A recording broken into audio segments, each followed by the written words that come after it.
Muy bien, estamos en el libro de Juan, en capítulo 13. Anteriormente habíamos visto la cena de Jesús con sus discípulos, o bueno, toda esta escena en donde Jesús está cenando las últimas horas con sus discípulos, es básicamente 24 horas antes de la muerte de Jesús y abarca desde el capítulo 13 hasta el capítulo 17 y se divide en varios sermones que Jesús le está dando a sus discípulos. Entonces, anteriormente, en medio de la cena, Jesús se levantó, se quitó su manto, tomó una tina con agua y comenzó, un lebrillo con agua y comenzó a lavar los pies de sus discípulos, para luego ponerse nuevamente su manto y sentarse a la mesa para continuar con la cena.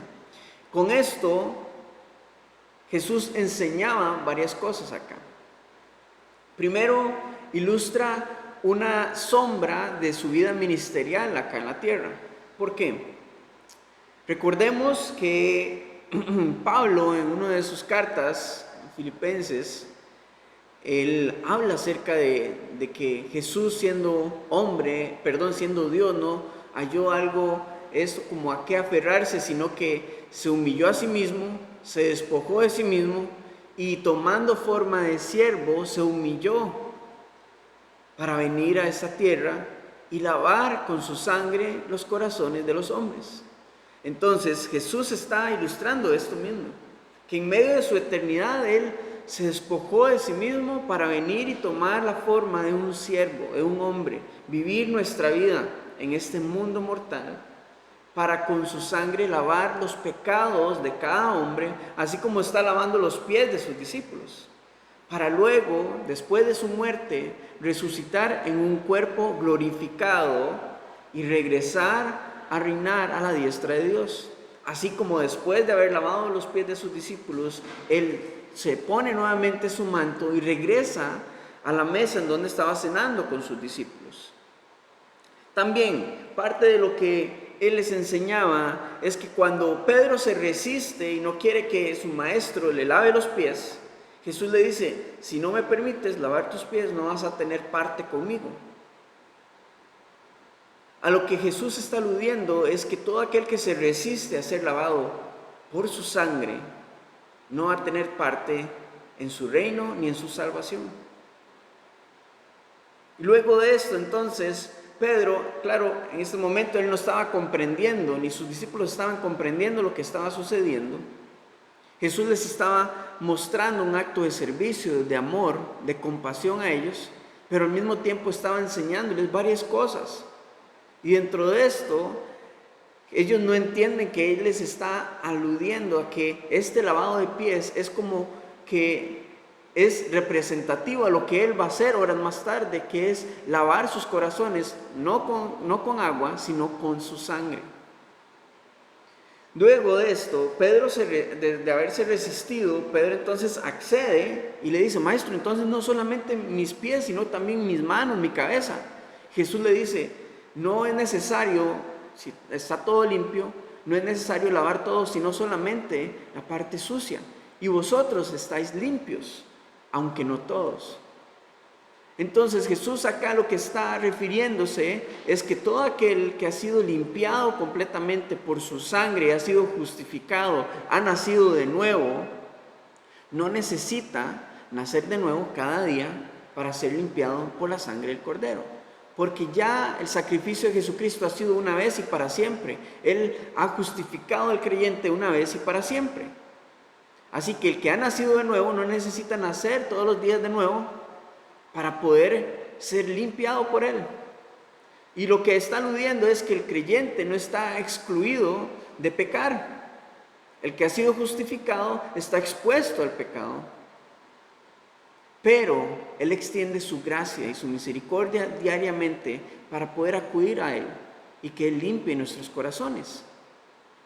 Ahora, cuando Jesús al final le dice a Pedro que ustedes están limpios, pero aunque no todos, Él se está refiriendo a Judas, quien no será justificado porque él se ha resistido a poner su fe en Jesús.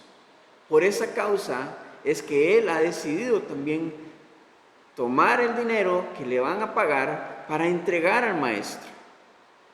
Él se está resistiendo completamente a la sangre de Cristo, él se está resistiendo a creer en su maestro y lo va a entregar. Por lo tanto, no va a ser justificado. Ahora, esto no condiciona que Jesús no lo esté amando, no lo va a llamar hasta el final.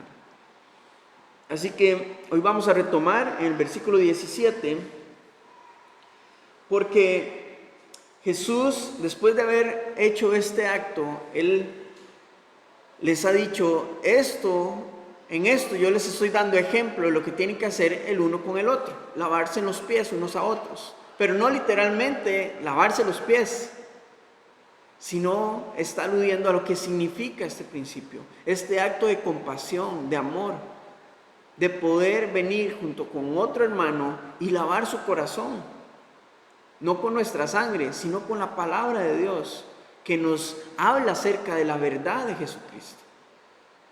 Y lo que está aludiendo Jesús acá de este hecho de lavarse los pies unos a otros es de la restauración, de levantar a nuestro hermano que ha caído, del animarlo, del exhortarlo, del restaurarlo, y no más bien de condenarlo, sino más bien con compasión y fundamentados en su amor, venir y lavar sus pies, servirle y ayudarle a que pueda levantarse en el Señor y continuar su camino de fe.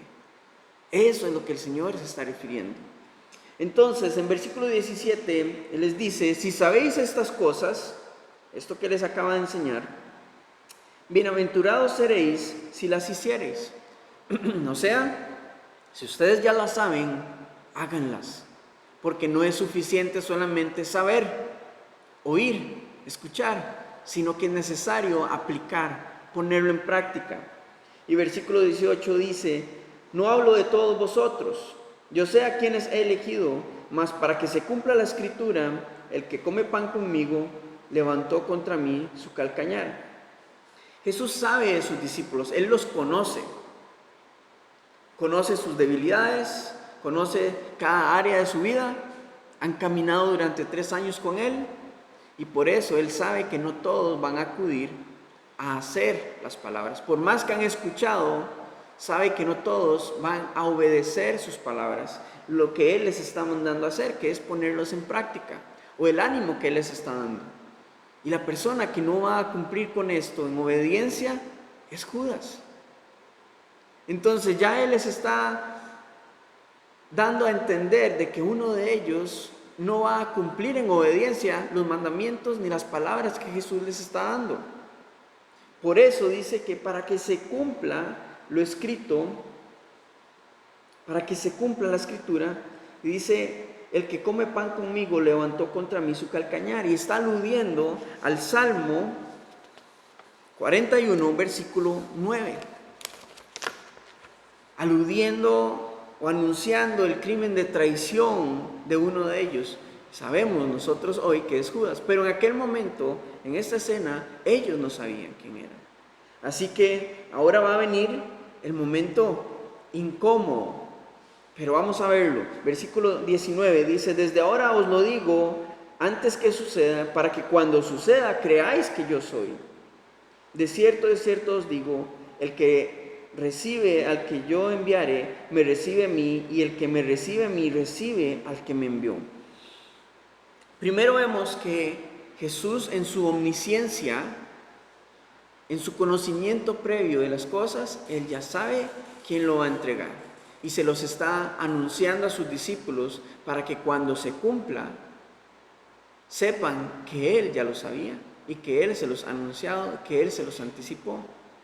Y que sepan que Él es el Hijo de Dios, afirmando su fe en Él, su fe en el ser divino que Él es. Por otro lado, en versículo 20 está animándolos a que todo aquel quien los recibe a ellos, reciben también al que los envió. Este es al Hijo y al Padre. ¿Y por qué los recibe? Porque ellos van a ser enviados a predicar las buenas nuevas de salvación. Por lo tanto, toda aquella persona que los reciba su mensaje, y no es que reciba su mensaje de escuchar nada más, sino que verdaderamente reciba lo que significa el mensaje y reciba el mensaje de salvación en su vida, al mismo tiempo también no solamente están recibiendo al mensajero, su palabra, sino también al que lo envió, al Hijo y al Padre y a su Espíritu Santo. Y es lo que sucede cuando cada persona pone su fe en Jesucristo. Recibe a Jesucristo en su vida, pero también al Padre, y le es enviado el Espíritu Santo a morar en su corazón. Entonces, esto es un ánimo que Jesús les está dando a ellos para enviarlos a cumplir con el propósito que ellos van a tener que obedecer después de que Jesucristo ascienda a los cielos. Ahora, como les decía, vamos a ver el tiempo incómodo, el momento incómodo en la mesa. Porque aquí es donde el Señor va a revelar quién es el que lo va a entregar. Y aunque los discípulos no entiendan, nosotros nos vamos a dar cuenta que es Judas. Vamos a ver en versículo 21, dice: habiendo dicho Jesús esto, se conmovió en espíritu y declaró y dijo: de cierto os digo, que uno de vosotros me va a entregar. Cuando habla acerca de Jesús, que Jesús se conmovió, es lo mismo de que Él se haya quebrantado, se haya atribulado de una manera triste en su corazón. Él está profundamente atribulado, con gran tristeza, pero no por lo que Él va a pasar, sino por lo que le va a pasar a aquel que lo va a traicionar. Y eso es lo que Jesús, esa es la compasión y el amor con el que el Señor está amando a Judas. Y la decisión de Judas fue predicha por Dios porque él ya tenía conocimiento de que él iba a tomar la decisión de entregarlo. No es que Dios empuje a las personas a decidir y a quebrantar su libre escogencia, su libre albedrío, sino que el Señor desde previamente sabe que Judas ha decidido o va a decidir en su corazón entregar a Jesús y resistirse a poner su fe en Él. Ahora se va a cumplir para evidenciar nuevamente la omnisciencia y el poder soberano de Dios, que Él ya lo había dicho y así se va a cumplir. Pero aún así, a pesar de que Él sabía esto, el Señor lo va a amar y lo va a amar hasta el final. El versículo siguiente, en versículo 22, dice: entonces los discípulos se miraban unos a otros dudando de quién hablaba. Y uno de sus discípulos, al cual Jesús amaba, estaba recostado al lado de Jesús. A este pues hizo señas Simón Pedro para que preguntase quién era aquel de quien hablaba. Él entonces, recostado cerca del pecho de Jesús, le dijo: Señor, ¿quién es? A manera de susurro. Es claro porque es el momento incómodo en la mesa, por el anuncio que Jesús está dando. Y hay que rescatar algo. Todos están con esta incertidumbre y se miraban unos a otros pensando en que ¿seré yo? ¿Será el que está a mi lado? En Mateo nos habla un poquito más acerca de esta escena, porque dice que los discípulos comenzaron a preguntarse: Señor, ¿seré yo, maestro, el que debe entregarte? Porque había una incertidumbre en sus corazones. Y hay que rescatar algo acá respecto a Judas. Qué buen actor, porque nadie tuvo sospechas de él. Pero aunque sus compañeros no sospechaban de él, el Señor conocía su corazón. Y eso es lo que pasa: el Señor conoce el corazón del hombre, conoce lo que hay en cada uno de nuestros corazones. Así que en medio de esta incertidumbre, Pedro comienza a hacerle señales al discípulo que el Señor amaba, el cual es Juan, el apóstol Juan, que estaba cercano a Jesús. Y no es que él está ahí recostado al maestro, sino que la mesa en la que ellos normalmente utilizaban o culturalmente se utilizaba para la cena o para comer, era una mesa en forma de U, para que todos pudiesen tener comunión el uno con el otro. Entonces, parece ser que el que él estuviese cerca del maestro era que estaba en esta posición, como recostado sobre la mesa, cerca del costado de Jesús. Así que en manera de susurro, Juan le pregunta: Señor, ¿quién es? ¿Quién es el que te va a entregar? Veamos la respuesta de Jesús, versículo 26. Respondió Jesús: a quien yo diere el pan mojado, aquel es. Y mojando el pan, lo dio a Judas Iscariote, hijo de Simón. Y después del bocado, Satanás entró en él. Entonces Jesús le dijo: lo que vas a hacer, hazlo más pronto. Pero ninguno de los que estaban en la mesa entendió por qué le dijo esto. Porque algunos pensaban, puesto que Judas tenía la bolsa, que Jesús le decía: compra lo que necesitamos para la fiesta, o que fuese a comprar algo para los pobres. Cuando él pues hubo tomado el bocado, salió y era ya de noche. Jesús no respondió con nombres, sino que responde con una señal.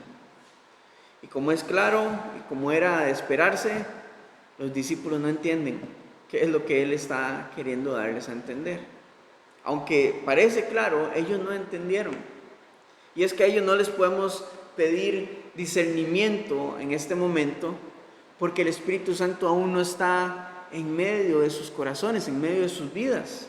El Espíritu Santo no ha venido para poder revelarles qué es lo que Jesús está hablando y qué es lo que Jesús está haciendo.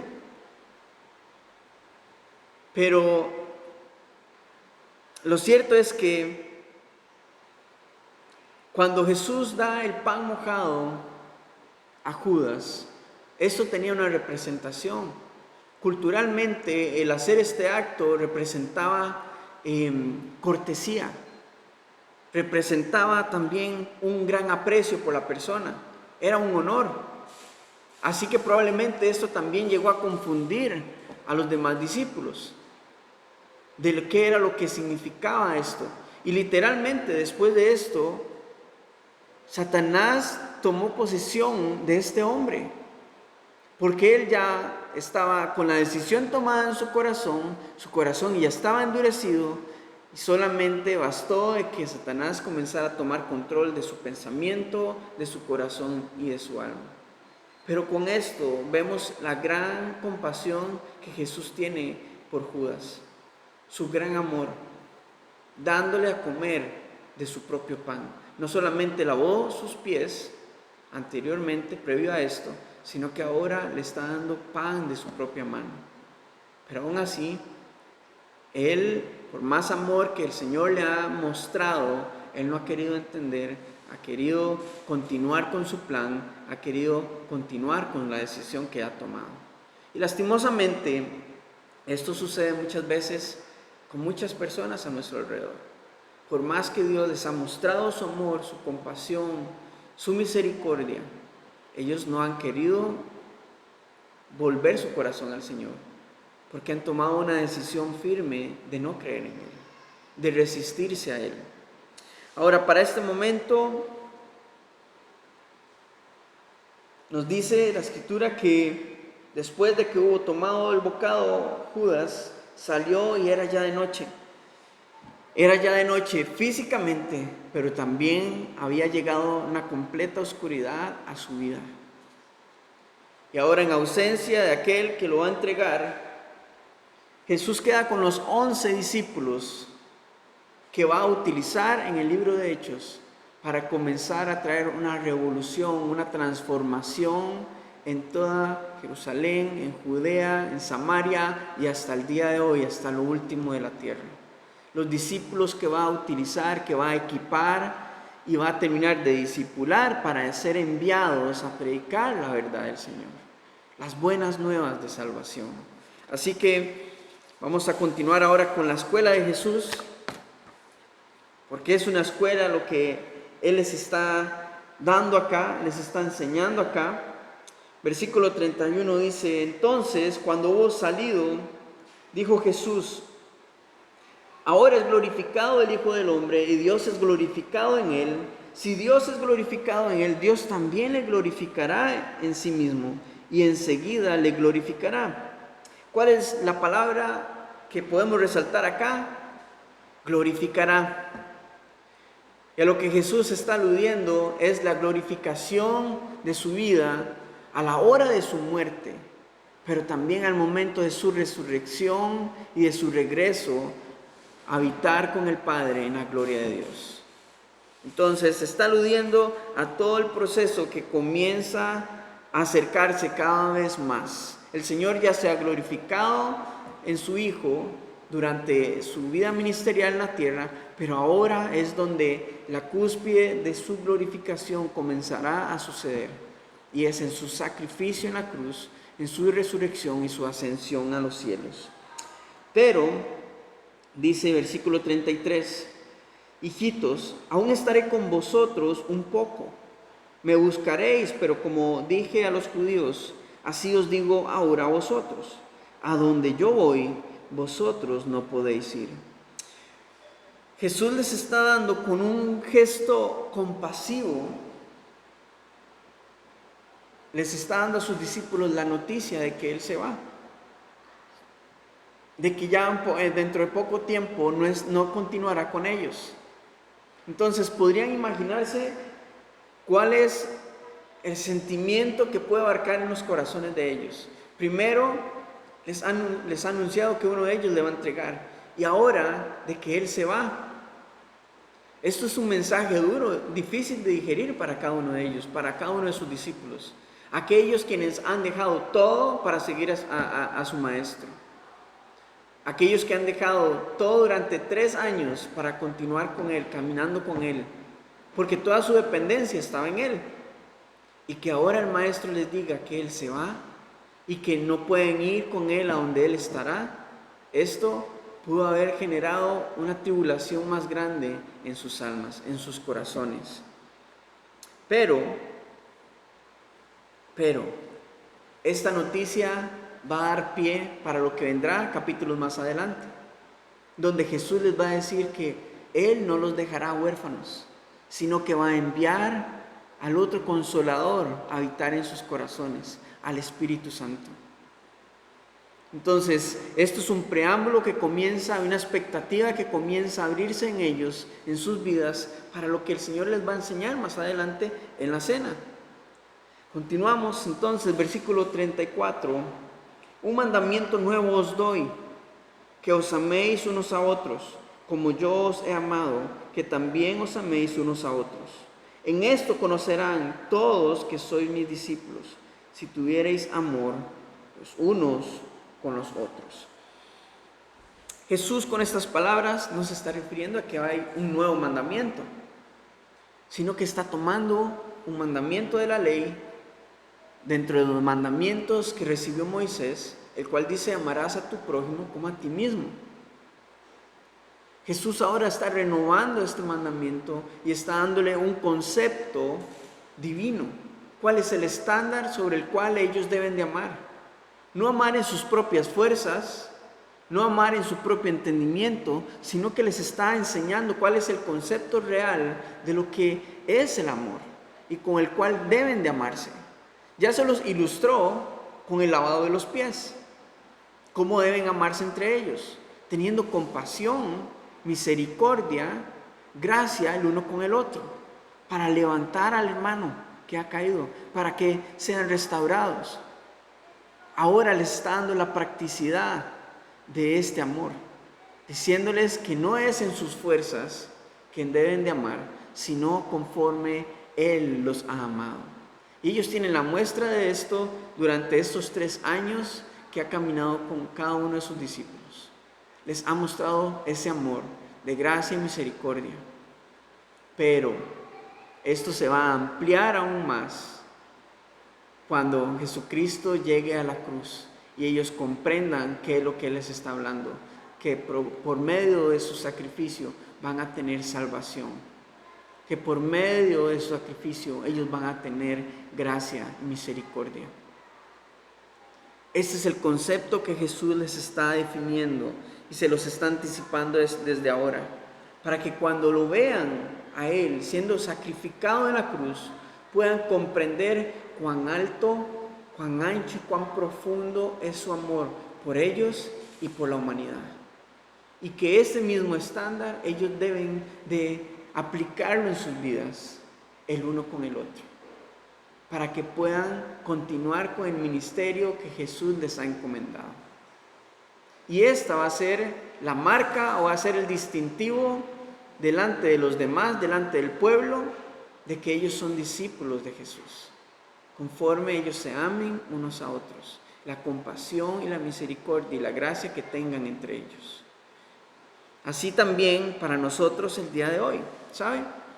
Entre más amor y compasión tengamos el uno con el otro, no en nuestras fuerzas, porque humanamente a veces es muy difícil,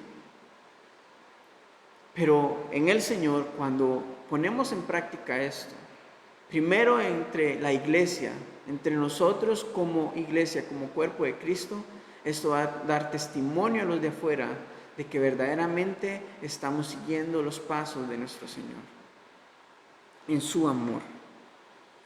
Ahora continuamos en versículo 36, porque esto es una muestra de cómo el Señor conoce nuestras debilidades, pero aún así nos sigue amando fielmente. Versículo 36 dice: le dijo Simón Pedro, Señor, ¿a dónde vas? Jesús le respondió: a donde yo voy, no me puedes seguir ahora, mas me seguirás después.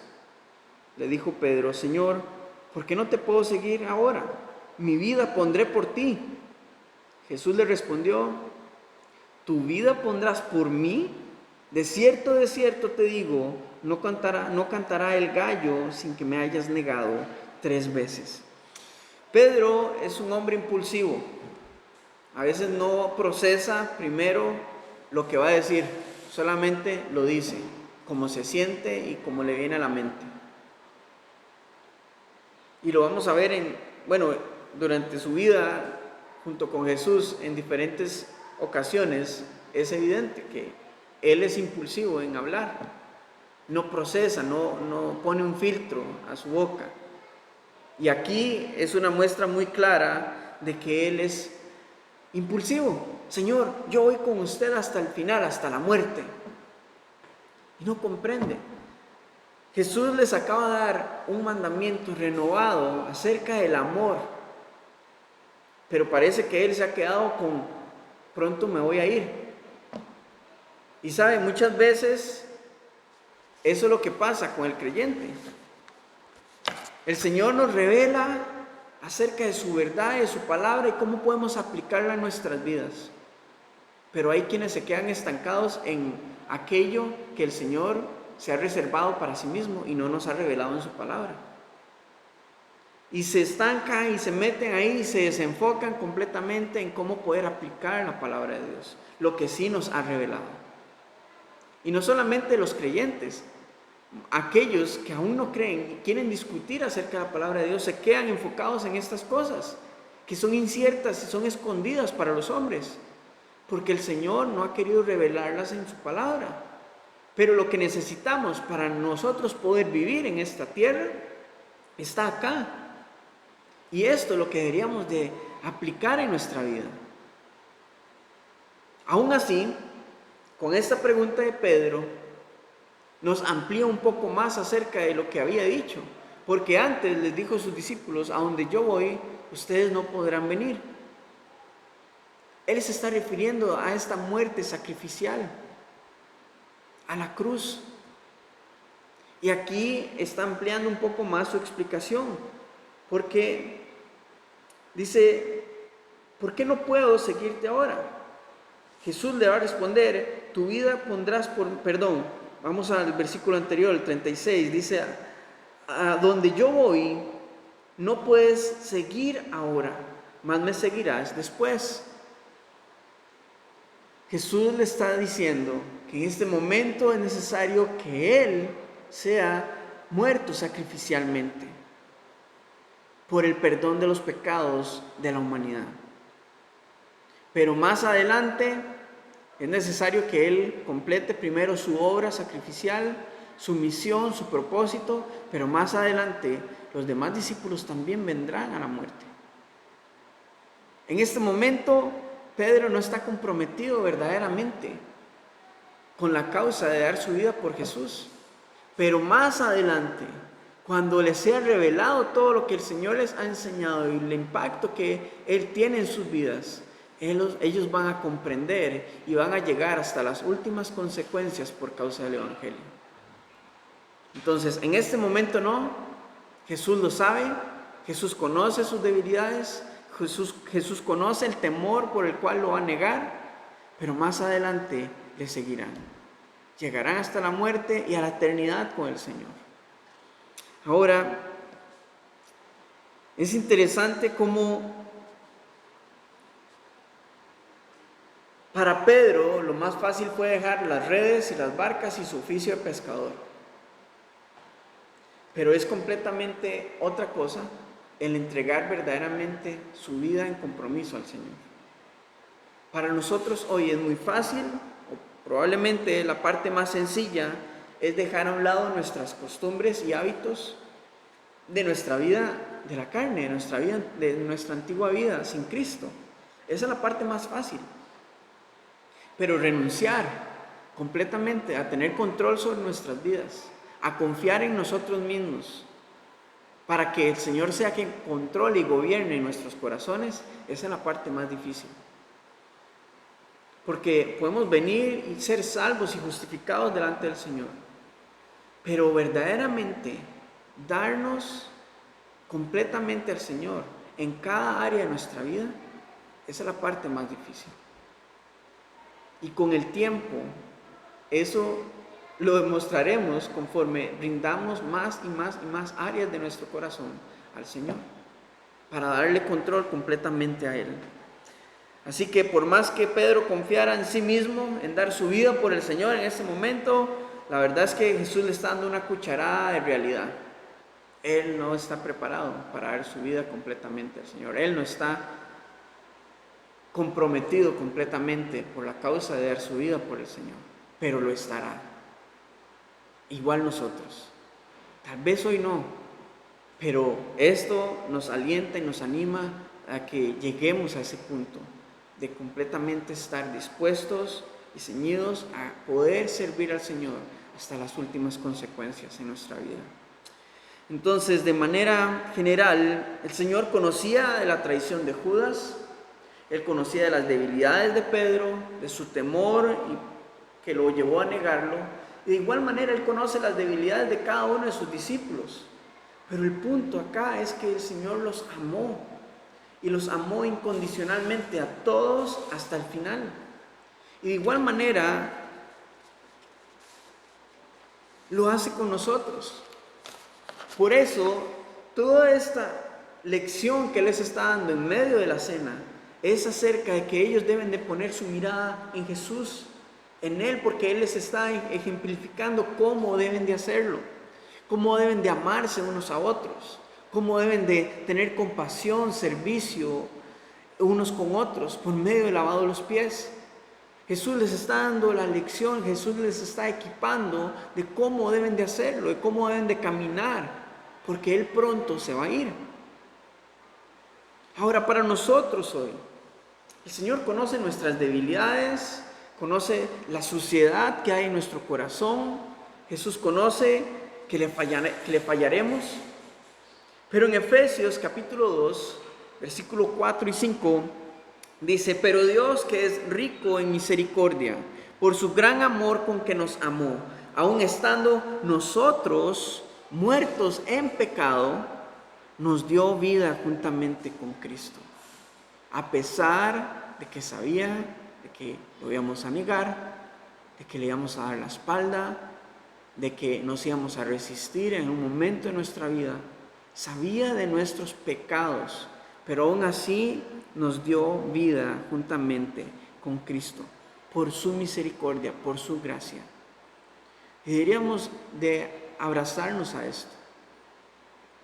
deberíamos de abrazarnos a esto, en que a pesar de que sabemos que fallaremos, que estamos en un cuerpo, que no estamos exentos del pecado, el Señor nos extiende aún así su gracia, su misericordia y su amor eterno. Y el mandato a sus discípulos, como amarse unos a otros, es un mandato que también aplica a nuestras vidas el día de hoy. El amarnos unos a otros como Él nos ha amado, para que a través de lo que reflejemos de su amor, en medio de nuestra relación como cuerpo de Cristo, podamos llegar a tocar el corazón de aquellos que aún no le conocen y poder tocar también el corazón de aquellos que se han alejado de la presencia del Señor, para que ellos puedan ver el reflejo de su amor sacrificial, de su amor restaurador y su amor redentor a través de nuestras vidas. Ese es el ánimo para hoy, el amor de Cristo, redentor y restaurador en nuestras vidas. Amén. Señor, te damos gracias por tu palabra. Gracias, Señor, por tu presencia. Gracias porque tú eres fiel con cada uno de nosotros y nos muestras tu amor, sabiendo, Señor, que aunque estamos muertos en nuestros delitos y pecados, aún así tú decidiste morir por nosotros, morir por nuestros pecados, Señor. Y gracias porque por medio de tu palabra podemos aprender y podemos, Señor, comprender y ver la magnitud de tu gran amor por nosotros, Dios. Te damos toda la honra y toda la gloria. En el nombre de Jesús oramos. Amén.